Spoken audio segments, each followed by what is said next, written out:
No campo do direito, ela surgiu a partir do ano de 1994, né?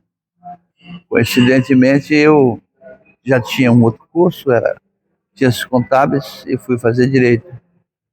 E não consegui escapar do primeiro exame de ordem, que foi em 94. Tive que fazer o exame de ordem.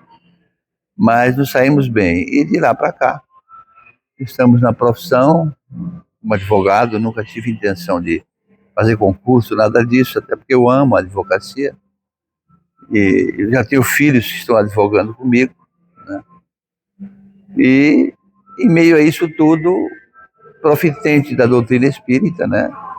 Já desde o ano de 1985, e utilizando também no direito as máximas que a gente vai aprendendo na doutrina espírita. Enfim, trabalhando no movimento espírita, né? Pudemos presidir a Federação Espírita do Paraná por 4 anos e estamos no Conselho Superior da Federação Espírita Brasileira. Bom, Francisco, o Espiritismo fala muito sobre responsabilidade moral. Como isso dialoga com os fundamentos do direito? O direito, você que é versado na área bem sabe, ele teve a sua afirmação, vamos dizer assim, em Roma, né? O direito romano, que já bebia na fonte dos experimentos do direito grego, do direito da família, sucessão, etc. Mas Roma é a responsável por eclodir no mundo o direito, né? O legado que ela deixou. Eu, quando fiz a faculdade, por exemplo, fiz cadeira de direito romano. Deve ter ainda em alguma faculdade de direito essa cadeira, né? E a gente aprende como máxima que o direito ele deve ser aplicado independente de qualquer tipo de interesse, né? E na doutrina espírita a gente aprende que a máxima dela é o aprendizado moral, a conduta moral da criatura humana, independente de ser um aspecto religioso, um aspecto científico, um aspecto filosófico. O importante é transformar a criatura para melhor. Isso auxilia em qualquer ramo de ação profissional, principalmente no direito. Eu tenho sentido isso há muitos anos, né? Em muitas contendas, em muitos atendimentos a clientes, às vezes os dramas que eles chegam no escritório e trazem para você, principalmente na área da família. Eu comecei advogando na área da família. Hoje eu já guinei a minha advocacia há algum tempo para a área empresarial, né? Mas a gente percebe que a dificuldade é muito grande e a profissão exige que a gente se prepare. E o Espiritismo me auxilia e me auxiliou, continua me auxiliando muito na profissão. Há espaço para os princípios espíritas dentro da profissão? É uma pergunta muito interessante, porque eu vou fazer aqui uma pequena demonstração de alguma situação que às vezes você sabe que atua no campo do direito, né, acontece, né? Existe, por exemplo, num processo, 2 tipos de provas. A prova de direito, que a gente diz que é a prova documental, né? A prova de direito. Mas existe a prova testemunhal. E quando se trata da prova testemunhal, principalmente, por exemplo, no direito do trabalho, que eu vivencio, né? Você percebe que há, nas contendas entre patrão e empregado, muita mentira nos depoimentos, né? De ambos os lados. Então se cria, às vezes, subterfúgios para conseguir um êxito, né, nessa contenda. E aí você entra num processo de análise moral, né? Há uma espécie de entrechoque. Como é que você vai agir? Eu tenho procurado, ao longo da profissão, aplicar os princípios que eu aprendi no Espiritismo, também antes. O catolicismo me ajudou muito. A gente não faz separação de religiões, né? Eu sempre digo que todos os caminhos levam a Deus, desde que sérios, né? Não importa se e uso máximas, às vezes eu faço palestra, eu uso máximo assim: mais vale um bom evangelho que um péssimo espírita. Porque o que importa é a ação, é o comportamento. Então, na profissão, eu tenho procurado agir assim, né? Embora haja conflitos, às vezes, que você tem que contornar. Aí o empresário diz: mas por que você não perguntou isso, não perguntou aquilo? Eu prefiro ser ético, porque a minha consciência vai ditar que eu tenho que ser ético, né? Então o Espiritismo me ajuda muito na profissão e às vezes me cobra, entre aspas, abstratamente, né? É uma cobrança, vamos dizer assim, abstrata, porque ela está na consciência. E é por aí mesmo. Então eu fico pensando, por exemplo, às vezes, como é difícil você ser juiz, né? Ser um julgador. Porque o juiz, ele tem que interpretar a lei, sim. Ele interpreta a lei, mas ao aplicar a lei, ele tem que ter sentimento. E por aí é que às vezes as doutrinas ajudam, não só o espiritismo, como outras religiões. Quando falaste isso, me lembrei daquela frase do Chico, né, que foi perguntado, qual era a melhor religião? Ele disse, a melhor religião é aquela que te torna um homem melhor. Exatamente, exatamente, Então, eu acho que é fantástica essa resposta. exatamente. Francisco, tu acha que existe espaço dentro da profissão para a espiritualidade? Ah, sem dúvida, sem dúvida. Eu percebo ao longo do tempo que os profissionais, eu conheço juízes que têm fundamentos religiosos, não só espíritas, né? Eu percebo que a orientação religiosa sadia auxilia qualquer criatura, né? No caso, como eu sou espírita já há bastante tempo, o espiritismo me ajuda na profissão, porque também me cobra. Como que me cobra? Para que eu tenha uma ética comportamental, né? E o direito exige também essa ética. Eu preciso ser ético. Se eu fujo da ética do direito, eu estou malversando a interpretação até da lei, né? Mas auxilia muito. Tu já viveu algum caso em que o espiritismo te ajudou, a tua espiritualidade te ajudou Já, em mediação, ou seja, já, principalmente na área da família. Uma vez eu me lembro que eu atuei num inventário de uma família muito rica, né, materialmente falando. E me parece assim uma coisa sem precedentes. Ao dividir os bens entre os herdeiros, se instalou na minha sala uma discussão por um ventilador de pé. Sabe aqueles ventiladores grandes de pé? E para eles era uma ninharia, era uma coisa que não tinha o menor fundamento. E começou uma discussão entre herdeiros. Eu interrompi a sala, a discussão, e disse a eles, olha, eu não vejo propósito nenhum nessa discussão, porque onde é que está a ética nisso? Isso aí é como se fosse já um ferro velho encostado num canto, que vocês estão discutindo e perdendo tempo com coisas que não têm valor nem material e muito menos moral. Aí eu utilizei as máximas do espiritismo, sem dizer que eu era espírita, para dizer a eles que o que importa não é nada disso, os bens materiais, né? O que importa é ter a consciência tranquila e saber que aqueles que deixaram o legado, deixaram porque lutaram pelos filhos, né? Fizeram o máximo. E aí eles foram se acalmando. Depois, no final, um me perguntou, quando saíram, qual é a sua religião? Eu falei, olha, eu sou espírita, né? Porque tem o fundamento religioso. Aí ele diz, eu logo vi, não é propaganda. Ele entendeu o recado. como um bom espírita, educa pelo exemplo. Exatamente, né? E, aliás, o seguinte, não é só questão da educação pelo exemplo, é saber que eu estou sendo cobrado na minha própria consciência para que eu aplique aquilo que eu estou aprendendo. Isso o espiritismo nos traz, né? É consciencial, o espiritismo é consciencial. Sem dúvida. A gente sempre diz que uma vez picado pelo espiritismo não tem como voltar atrás, né? Eu acho que Tanto ética quanto moralmente. é impossível. E a justiça restaurativa? Tu acha que ela tem pontos em comum com o espiritismo? Qual é a tua opinião sobre isso? O espiritismo, nas visões que eu tenho tido dele, tem uma que às vezes foge da interpretação de muitas criaturas. É uma doutrina eminentemente educacional.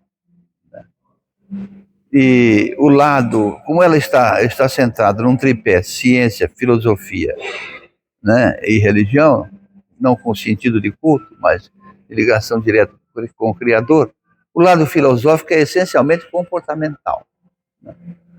Então, o direito restaurativo é uma necessidade da humanidade. E aí a gente vê, sem crítica desnecessária, que as organizações políticas falham muito nisso, né?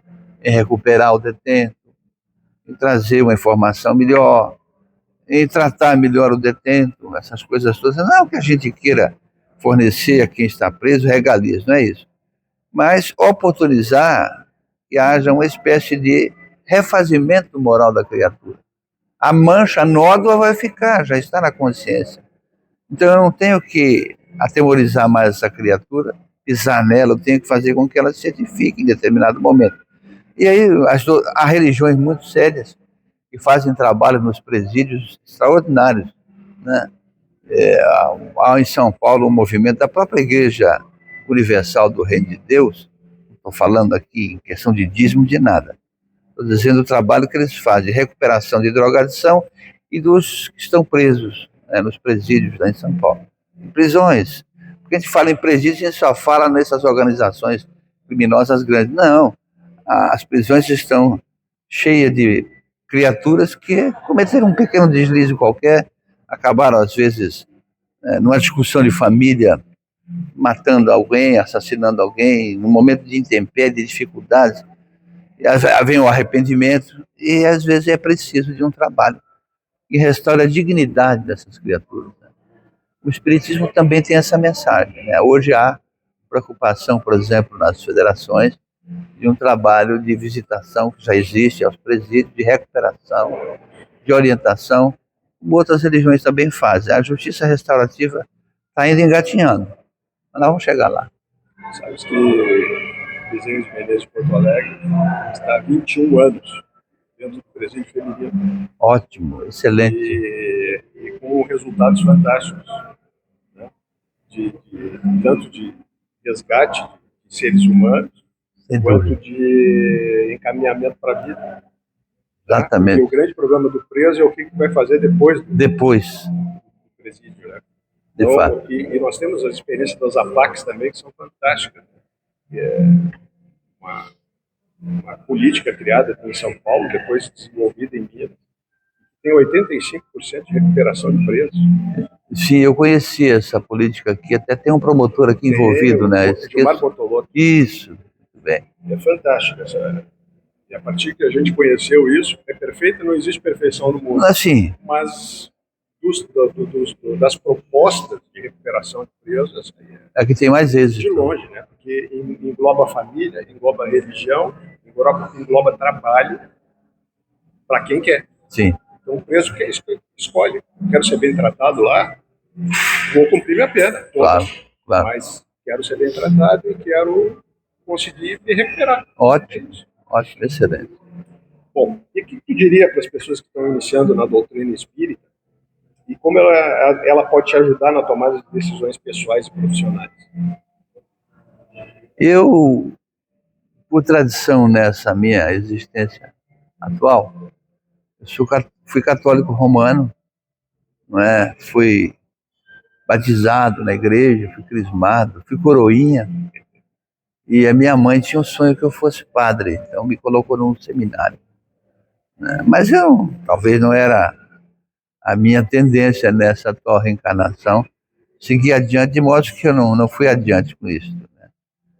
E fui procurando algum caminho que me trouxesse respostas que eu queria. E não que o catolicismo não traga respostas, não é isso, mas cada um faz a sua busca, né? E eu passei um período por uma doutrina afro-brasileira, Umbanda, né? Conheci ali alguns fenômenos, aquilo que a gente chama de um mediunismo, né? A prática, mas também não me completei ali. E acabei, então, entrando num centro espírita em Ribeirão Preto, São Paulo, quando era bancário, transferido para lá, primeira vez. E o lado filosófico do espiritismo me encantou, né? O lado das informações, o lado racional, que eu entendo que é uma doutrina racional, me encantou muito, né? Então, o espiritismo tem um colorário de informações que ainda, por mais que você seja um estudante de algum tempo, você não consegue absorver tudo, né? É uma doutrina que oferece a você sustentação para os grandes dramas da existência humana, né? Que esclarece a você os problemas menores também, os percalços que você tem na vida, oferta consolo. porque eu acho que a humanidade precisa muito de consolo. Os equívocos que a gente comete, em geral, são muitos, né? Nós não podemos, ainda não somos perfeitos, né? Estamos a caminho da perfeição.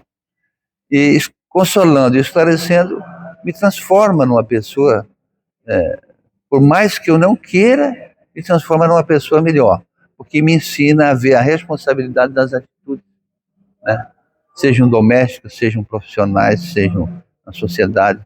Eu sou responsável por aquilo que eu falo, pelo que eu faço, né, e pelas consequências da minha atitude. É isso que o Espiritismo me mostrou. Então ela tem esse fundamento de ofertar essa racionalidade do entendimento, né? E eu também, outras doutrinas auxiliam sobremaneira a humanidade. Estamos aqui dizendo que esta é a melhor. Mas é onde eu me encontrei. E nessa linha, nesse raciocínio, nesse aspecto, eu posso dizer que hoje eu sou uma pessoa feliz, né? Com a família, com o trabalho, com a profissão, e procuro eticamente viver dentro da profissão os princípios que eu aprendo na doutrina espírita. Somos parecidos. O que me encantou na doutrina espírita foi exatamente a questão de Deus te cobrar aquilo que tu fizer. Sem de bom ou dúvida. de ruim. Sem dúvida. Né? Ou colher os benefícios das boas ações, ou ter que resgatar as más. Exatamente. Mas todo mundo passa por esse processo. Então, mas sem dúvida, sem dúvida. E qual desses ensinamentos do Espiritismo tu acha que foi mais importante para a tua prática jurídica e a tua vida? A ética. A ética comportamental. Eu devo ser não o que eu falo, mas sim o que eu faço. É uma diferença nisso. Então a ética do comportamento é a parte que ainda hoje me encanta mais. Porque a ética comportamental traz com ela um item que ninguém escapa, que se chama responsabilidade por tudo que você faz.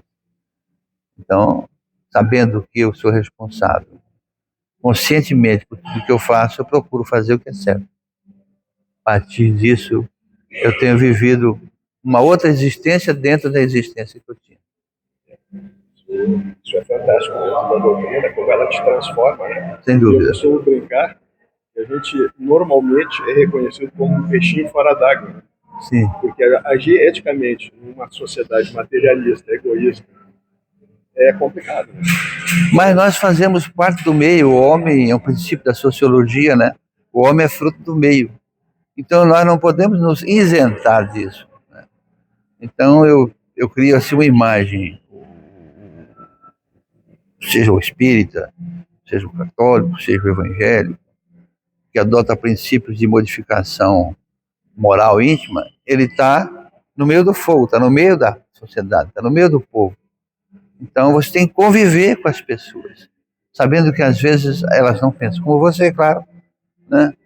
E às vezes a reação delas na tua direção pode ser uma reação que você não goste, mas saber se comportar nesses instantes e nunca responder a ofensa com ofensa, o mal com mal, né? Às vezes até absorver, usar a resiliência para muitas coisas. É isso que o Espiritismo, e acima de tudo, tem me ensinado. A gente sabe, né? Quantas pessoas nos querem o mal, o problema é delas. Quando a gente retribui o mal com o mal, o problema passa a ser nosso. Exatamente. Né? Então, é essa ética que falaste que é importante na vida de todo mundo, né? Do ser humano. É mais presente dentro do Espiritismo, é muito mais claro como ensinamento, né? Dos espíritos superiores a nós. E a gente vai levando essa vida. Sem dúvida, sem dúvida. Evoluindo. A certeza da sobrevivência, né, da continuidade da vida, oferta para a gente automaticamente uma mudança de comportamento em tudo, né? E a gente tem essa consciência que a vida não termina, né? A vida é a vida do espírito. Os corpos é que são sucessivos, né? Porque temos como um princípio a reencarnação. Então saber que a gente não desaparece traz até responsabilidade, porque aquilo que você fez um dia, talvez desequilíbrio pode acontecer, você vai ter que repor esse equilíbrio lá na frente de alguma maneira, né? Restaurar o equilíbrio ou o desequilíbrio que você foi alvo. É uma proposta até da própria doutrina. E tendo essa consciência, hoje eu procuro, então, não fazer desequilíbrios. Eu não tenho que restaurar. Eu refuto que uma das leis mais importantes que o Espiritismo nos ensina é ação e reação. Por quê? Porque quando a gente entende, compreende ação e reação, a gente se torna mestre de si mesmo. Sem dúvida, A gente controla o nosso presente e controla o nosso futuro. sem dúvida. Né? Se eu conseguir entender bem direitinho como funciona isso. E quando a gente tem, eu, por exemplo, tenho tido no Espiritismo a consciência de que tudo que me acontece depende de mim. Então eu digo assim sempre, eu sou o capitão da minha alma e o senhor do meu destino. Eu que faço ele. Isso aí. Bom, pessoal, o papo tá bom, mas a gente não pode deixar esse vídeo muito comprido. Faremos outros. Faremos, com certeza. Então, Francisco, foi um prazer ter estado contigo. E esses ensinamentos enriquecedores que tu trouxe para o nosso canal, que a gente possa... a ideia desse canal é fazer com que as pessoas acessem e tenham o conhecimento que precisam daquilo que estão procurando. Por isso as trilhas, né? Sim. Então, a gente vai ouvir todas as religiões. Para todas as religiões mostrarem seus caminhos. Claro. Né? Mas também a gente vai usar essa questão da espiritualidade com a profissão. Ótimo. Como isso pode mudar para as pessoas normalmente que estão começando, né? Sem dúvida. A sua profissão, saber que a profissão não é estanque da moralidade, não é estanque da ética, não é estanque da responsabilidade que a gente tem de como tratar o seu irmão, né? Aquela famosa máxima, né? Amai-vos uns aos outros, né? Façais aos teus irmãos aquilo que eu gostaria que façam para ti. Exato. Então, eu acho que são ensinamentos universais, né, de evolução espiritual. Perfeitamente. Eu quero agradecer o convite, desejar a esse projeto pleno sucesso, né? Que Deus abençoe a iniciativa e estarei sempre à sua disposição, até porque somos amigos de muitos anos. Verdade. E é uma alegria para mim. De outras encarnações. De outras etapas. Obrigado, Francisco.